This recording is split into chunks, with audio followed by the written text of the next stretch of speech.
के बच्चे हैं। तो साथियों, हम भीम के बच्चे हैं, लेकिन उसी भीम ने हमें हर क्षेत्र में बराबर का अधिकार दिया। लेकिन कुछ मनबोड़ लोग, कुछ दबंग लोग जो नहीं चाहते हैं कि आपके बच्चे, आपके भी परिवार के लोग पढ़ लिख करके अपने अधिकार को समझ पाएं, पढ़ लिख करके या अपनी नौकरी कर पाएं, या मान सम्मान के पूर्वक आप अपनी ज़िंदगी जी पाएं, ऐसे लोग हमें ज़मीन से वंचित रखा है। साथियों, अभी हम लोग 10 अक्टूबर 2023 को हम लोगों ने आंदोलन किया, जिसमें हमारे इस गांव के माँ बहन भाई साथी सहयोगी सभी लोग गए थे और हम लोगों को जेल भी हो गई थी। आपके बीच में माननीय श्रवण कुमार निराला जी बैठे हुए हैं, जो आंदोलन के अगुआ हैं, जिन्होंने ये सोच रखी कि बाबा साहब के सपनों को पूरा करने के लिए दलित, पिछड़े, शोषित, वंचित के बच्चों को भी आगे लाने के लिए, उनके मान सम्मान के जीवन जीने के लिए उन्होंने एक सोच रखा कि गरीबों को भी ज़मीन मिलना चाहिए। और वो ज़मीन क्यों मिलना चाहिए? क्योंकि बाबा साहब ने हम सभी को बराबर का अधिकार दिया, हर क्षेत्र में बराबर का अधिकार दिया। तो किसी के पास हजारों एकड़ ज़मीन, 500 एकड़ ज़मीन, और हमारे पास 1 डिसमिल ज़मीन क्यों नहीं? इसलिए हम लोग आंदोलन कर रहे थे। तो 22 दिन आपके बीच में माननीय श्रवण कुमार निराला जी और ऋषि कपूर जी बैठे हुए 22 दिन तक जेल काटे। साथियों, चोरी हत्या नहीं किए, डाका नहीं डाला उन्होंने, किसी के घर में लूटपाट नहीं किया, फिर भी दबंगों ने अभी राम नाम की अभी जप लगा रहे थे, पूरे देश को राममय कर दिए, भयमय कर दिए।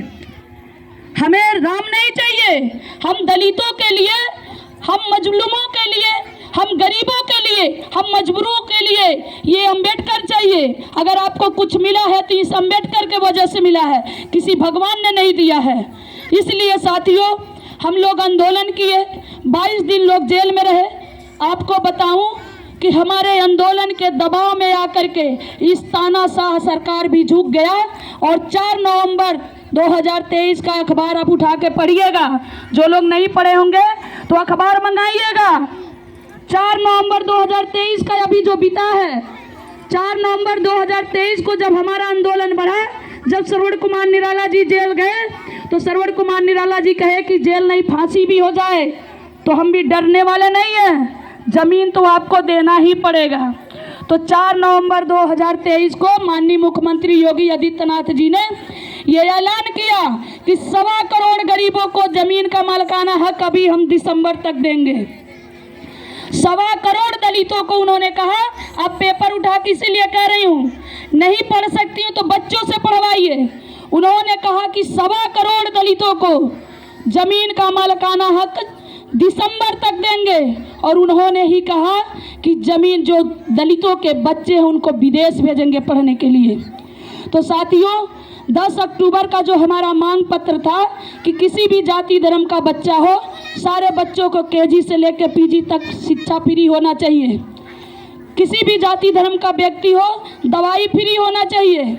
और हम लोगों का मांग था जमीन के साथ साथ कि हमारे बच्चों को, जो दलितों के बच्चे हैं, जो पैसे के अभाव में, आर्थिक अभाव के कारण उनकी पढ़ाई रुक जाती है, वो आगे पढ़ नहीं पाते हैं, ऐसे बच्चों के लिए आप विदेश भेजिए पढ़ने के लिए, 20 लाख रुपया का उनको अनुदान दीजिए। तो हमारे ही मांग पत्र से उन्होंने 2 मुद्दा उठाया और उन्होंने कहा कि 1.25 करोड़ दलितों को ज़मीन देंगे, और उन्होंने कहा दलितों के बच्चों को विदेश भेजेंगे पढ़ने के लिए। लेकिन साथियों, वो हमेशा जुमला बनाए, हमेशा हमारे साथ धोखा किए, हम गरीबों के साथ धोखा किए। आप देखिए, 2 करोड़ नौकरी की बात किए और उन्होंने 1 करोड़ की बात करें, 1,10,000 भी नौकरियां नहीं दी 1 साल में। और योगी जी, मोदी जी की बात करें तो मोदी जी ने कहा कि पकौड़ा तलो। तो ये बताइए, आप सभी लोग पढ़े लिखे हैं, कुछ लोग नहीं भी पढ़े लिखे हैं, तो ये बताइए पकौड़ा तलने से क्या आप लोगों का रोजगार चलेगा? सवाल पूछना चाहिए ना आप लोगों को। सब लोग पकौड़ा तलेंगे तो रोजगार चलेगा, रोजगार बनेगा? तो हमें सवाल भी पूछना है। साथियों, जमीन होगी तो सबसे पहले भूखमरी खत्म हो जाएगी। जमीन होगा तो हमें अस्थायी रोजगार मिलेगा। जमीन होगा तो हमारे घर की बहन बेटी किसी के घर में खेत में काम नहीं करेंगी तो उनके साथ शोषण नहीं होगा। जमीन होगा तो हमारा मान सम्मान बचा रहेगा। जमीन होगा तो हम अपने बच्चों को पढ़ा पाएंगे। इसलिए साथियों हम लोग लड़ रहे थे।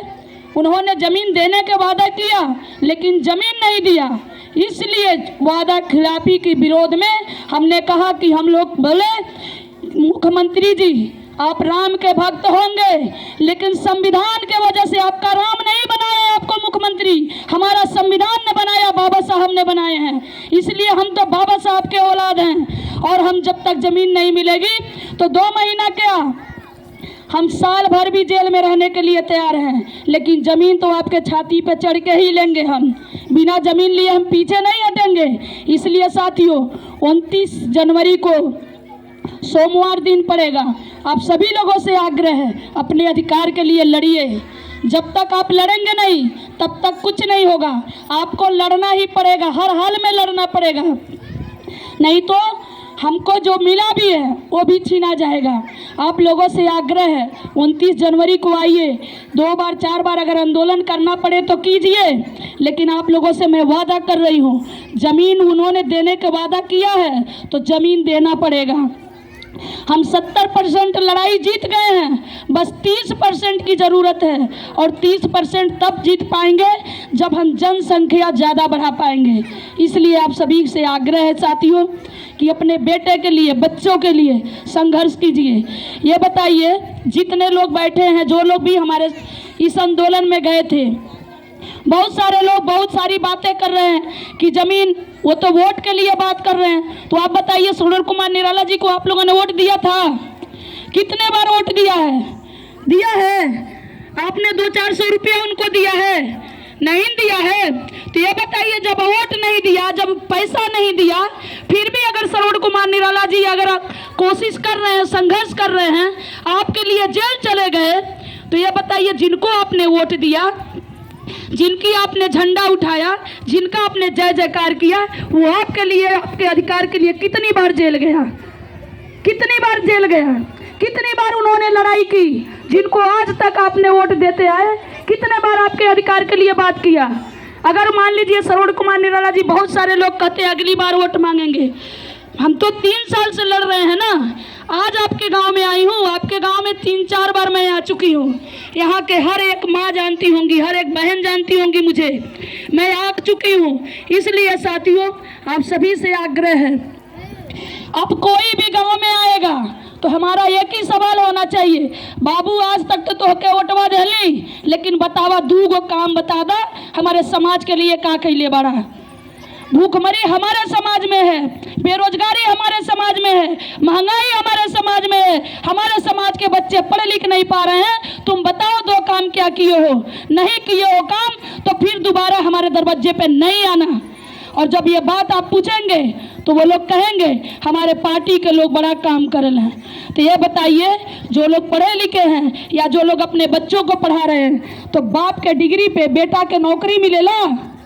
भाई बाप पढ़ले बने, हमार दादा PhD कैले रहे तो हमके नौकरी मिली। आप लोग पढ़ी लिखी हैं तो आपके बच्चे को नौकरी मिलेगा? तो वोट मांगने तुम आ रहे हो तो काम तुमको करना पड़ेगा ना। इसलिए साथियों मैं आप लोगों से पुनः आग्रह कर रही हूँ 29 जनवरी को आइए। ये भी एक तरह का व्रत है आपके बच्चों के लिए, आपके अपनों के लिए, आपके सपनों के लिए।